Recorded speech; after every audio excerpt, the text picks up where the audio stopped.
everybody, I'm Joe Pipitone, your tile expert. I'm here to discuss and debunk your tile myths and misconceptions. Let's get right into it. Tile myth and misconception number 1. Large tiles are too big for a small space. I'm always puzzled when I hear this one. This myth or misconception comes up most often when we're talking about bathrooms, particularly those smaller ones, which are typically around 5x8 or 5x7, which are really popular here in the city, if you're at least from the New York metro area.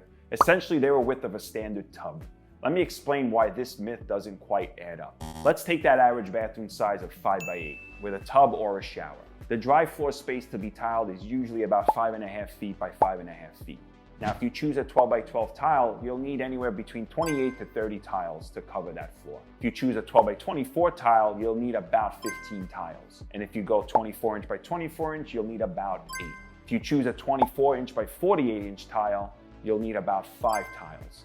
And if you increase that size even further to like a 4 foot by 4 foot tile or 48 by 48, you can potentially tile the whole floor with just 2 tiles. So what's happening here? As the size of the tile increases, the number of grout lines decrease. Fewer grout lines mean, number 1, a cleaner, less busier appearance. The uninterrupted surface makes the space feel larger. Number 2, easier maintenance. Less grout means fewer areas to clean and fewer opportunities for moisture to seep in. Number 3, strategic placement of cuts. As the tiles get larger, that means you have less pieces, allows you to place the cut pieces strategically under the fixtures like the vanity and the toilet, as you can see here in the image, maximizing the visible surface area of a seamless look. What are the aesthetic advantages of large tiles? Let's talk about how this impacts design. If the tile has a marble look, larger pieces showcase more of the tile's veining and design, creating a luxurious, seamless appearance. Plus, larger tiles make it easier and more practical to control vein placement during installation,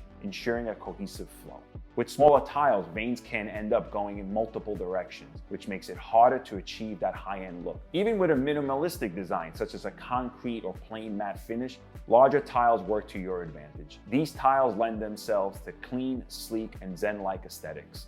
Less grout, more surface, and a harmonious vibe. What about small tiles? Don't get me wrong, small tiles have their place. Mosaics, subway tiles, and small squares are timeless. They bring charm and character to a space and remain popular for good reason.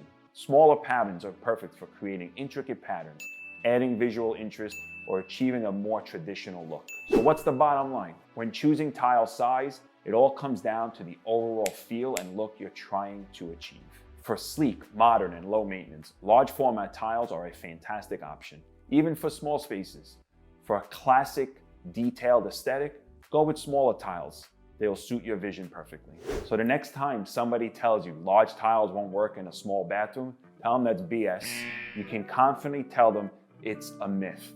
And recommend this video to them too. If you're looking for the perfect tile for your bathroom, come to Tiles Unlimited. Visit our tile and bath showroom here in Glendale, Queens. If you can't make it, no problem. Browse our online catalog to see all our collections. Let us help you bring your design vision to life. Make sure to like this video and to subscribe to our page for more myths debunked.